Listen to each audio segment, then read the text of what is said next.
You want to know what your biggest flex is, chosen one?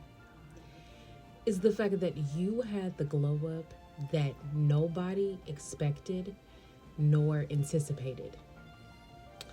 So, you know, chosen one, they wrote you off as if you were never going to succeed, as if you were going to always be at the bottom of the barrel, as if you were always going to be that underdog, that doormat that everybody can just walk all over, that punching bag that people can just keep treating any old kind of way, and you were never going to stand up for yourself or put a stop to it. They actually really got a kick out of using you as their personal punching bag because they're like, this person lacks so many boundaries within themselves. They're going to let me continue to do this. But the minute that you stop being those people's punching bag and you let them deal with their emotions on their own, is when they finally realized how many problems they actually have in their life. And without having someone to take those problems out on, they are now faced with everything that they have been trying to avoid. You see, people use others as a punching bag when they want to project their own energy onto other people. When you no longer were allowing yourself to have access to people that only wanted to project onto you, then those people had to learn how to deal with their emotions on their own.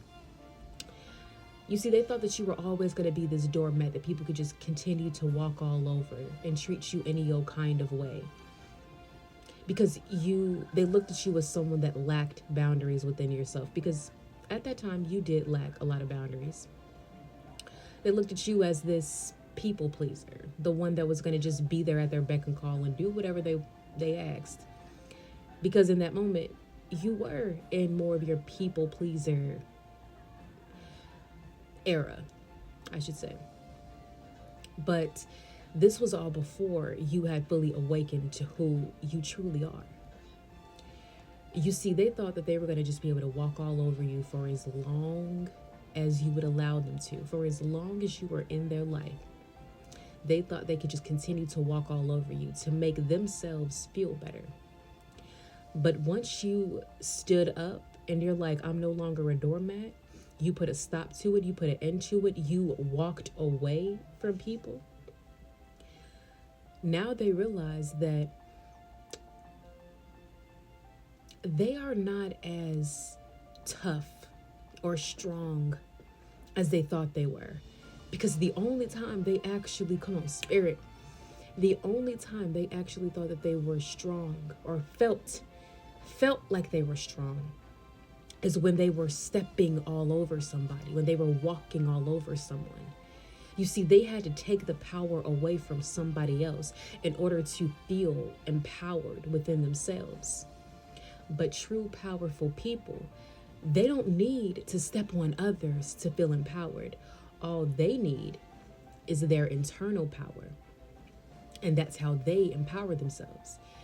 So they realized they were not as powerful because without you being able to step all over and walk over, that same strength, they couldn't find it.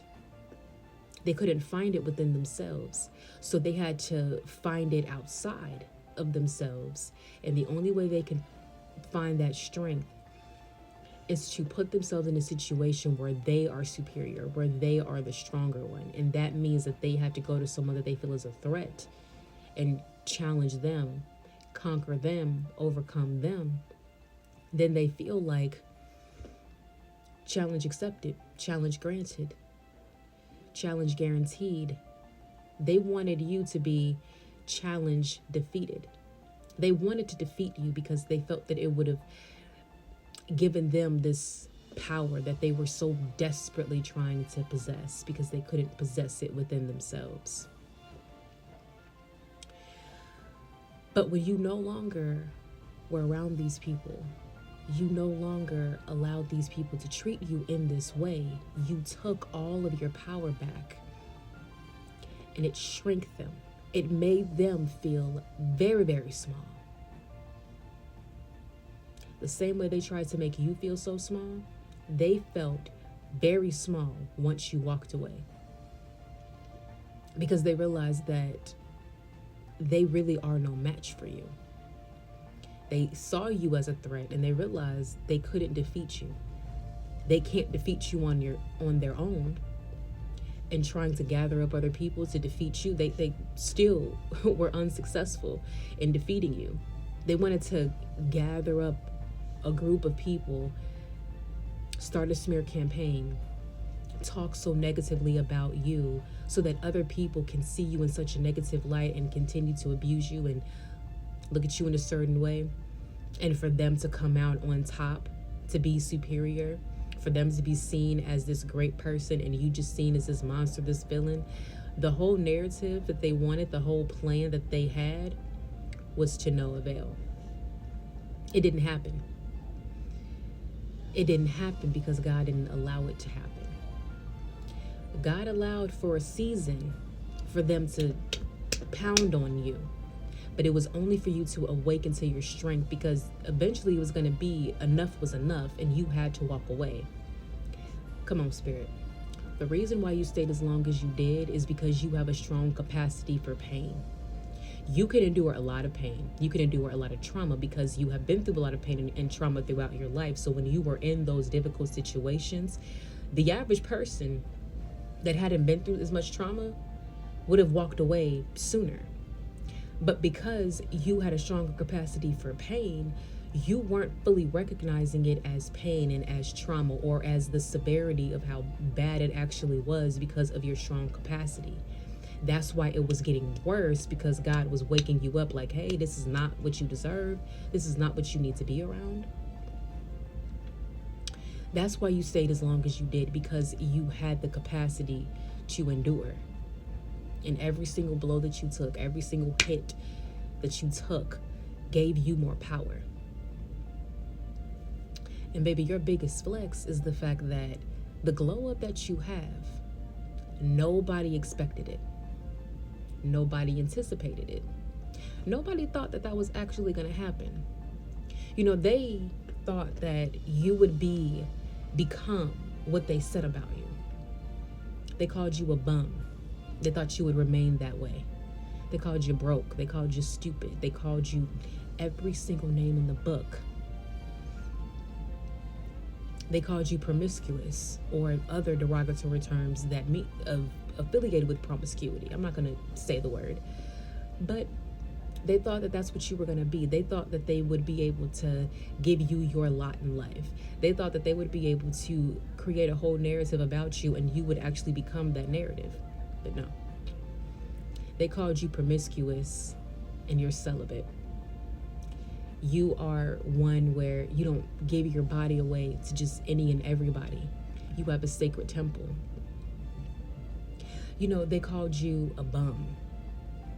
But every time people look at you, they see you as being classy, elegant, beautiful, modest, feminine, masculine, in your queen energy, ladies, in your king energy, fellas. They see you being so well put together, so poised, so graceful, so elegant. Oh, but I thought you said that they were a bum. They were projecting, because the ones that called you a bum are the actual bums. They called you broke. They called you stupid. They called you unsuccessful. But look at you now. You have money. You have an income. You're stronger. You're wiser. You have a lot of intelligence.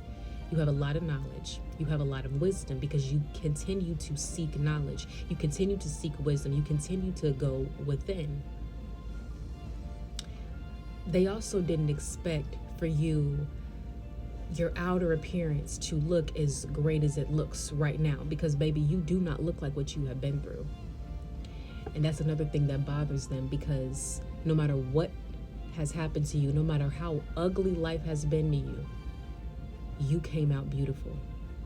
Even for males, you came out beautiful. Beautiful like a diamond that was put through the fire. Beautiful like that lotus flower that blooms from the mud. because you are that phoenix rising from the ashes. You are that butterfly with your chance.